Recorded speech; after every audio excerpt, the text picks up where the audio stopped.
Health is Power is here to help. More importantly, we are here to maybe save somebody else's life.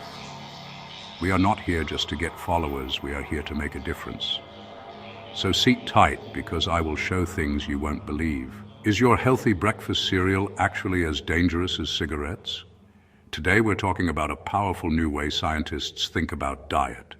Ultra-processed foods. The new cigarettes of our time. First, what are ultra-processed foods, or UPFs? They aren't just a few snacks here and there. In fact, they now make up over half the average diet in the UK and US. These are foods that have been industrially manufactured, often with 5 or more ingredients you wouldn't recognize from a home kitchen. Think artificial flavors, preservatives, emulsifiers, and colors, plus tons of added sugar, salt, and unhealthy fats. This process strips out real nutrients like fiber, vitamins, and minerals, leaving a product that's high in calories but low in nutritional value. They're specifically designed for a long shelf life and intense flavor, making them hard to resist. Common examples include sugary sodas and energy drinks, ready-to-eat frozen meals, packaged snacks like crisps and cookies, sweetened breakfast cereals, reconstituted meats like hot dogs and chicken nuggets, mass-produced packaged breads, and instant soups and noodles. So why does this classification matter? Because a vast and growing body of research shows that people who eat more UPFs have significantly higher risks of serious diseases. The evidence comes from large-scale observational studies, some tracking hundreds of thousands of people across the globe for decades.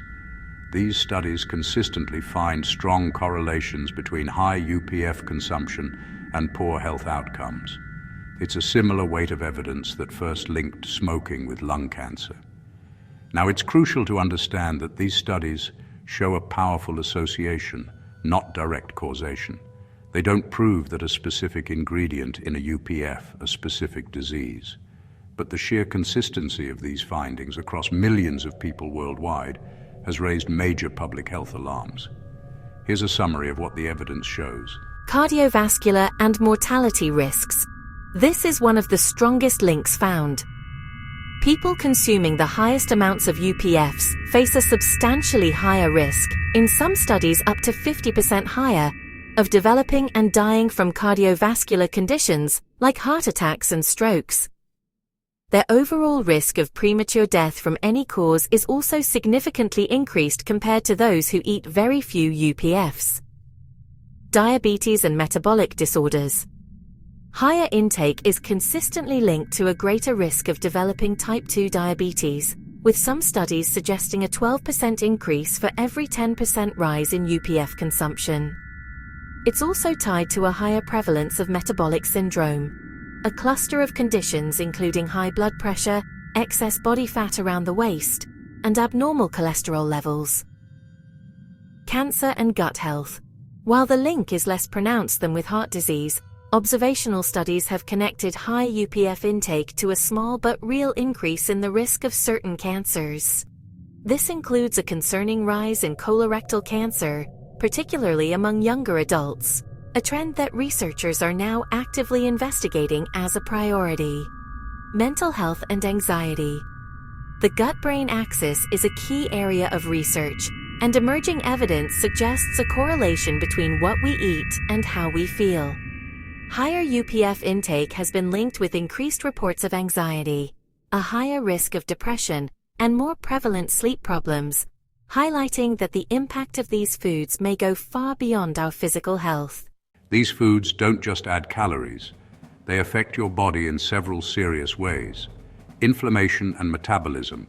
High sugar, sodium, and processed fats can trigger chronic inflammation and disrupt lipid-fat metabolism.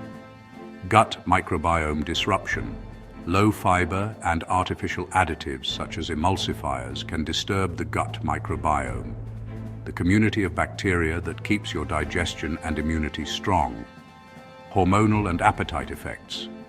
Some additives and ultra-refined carbohydrates may dysregulate insulin and hunger hormones, making you hungrier and more likely to overeat tiny, highly palatable foods. Why do some experts call ultra-processed foods the new cigarettes? It's a provocative comparison, but it's not about claiming they are identical. Instead, it points to a familiar pattern: widespread daily exposure combined with emerging evidence of long-term harm, creating a potential public health crisis on a global scale. The core of the argument isn't about the substance, but the industry playbook and its societal impact. Think back to tobacco. For decades, the health risks were debated, while powerful marketing campaigns, often targeting young people, normalized smoking. The industry funded its own research to create doubt. Today, we see parallels. Just as cigarettes weren't initially recognized as dangerous, UPFs are now being linked to chronic diseases at a population level. In response, governments and scientists are borrowing from the tobacco control playbook, pushing for regulations like marketing restrictions and clear front-of-pack warning labels. This isn't just about individual choice. It's about a systemic problem where the collective health risk is immense because these products are everywhere. Here are practical steps you can share with your viewers. Prioritize whole foods: fruits, veggies, legumes, whole grains, lean proteins. Read labels: more than 5 ingredients, plus hard-to-pronounce additives, likely UPF. Cook more meals at home. Control ingredients. Reduce salt, sugar, and additives. Swap smart.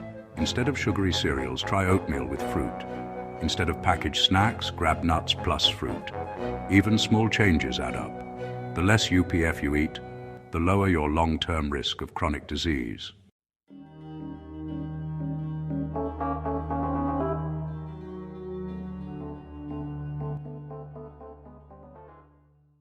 If you found this video helpful, please hit like, share it with someone trying to eat healthier, and subscribe to our channel for more evidence-based health content.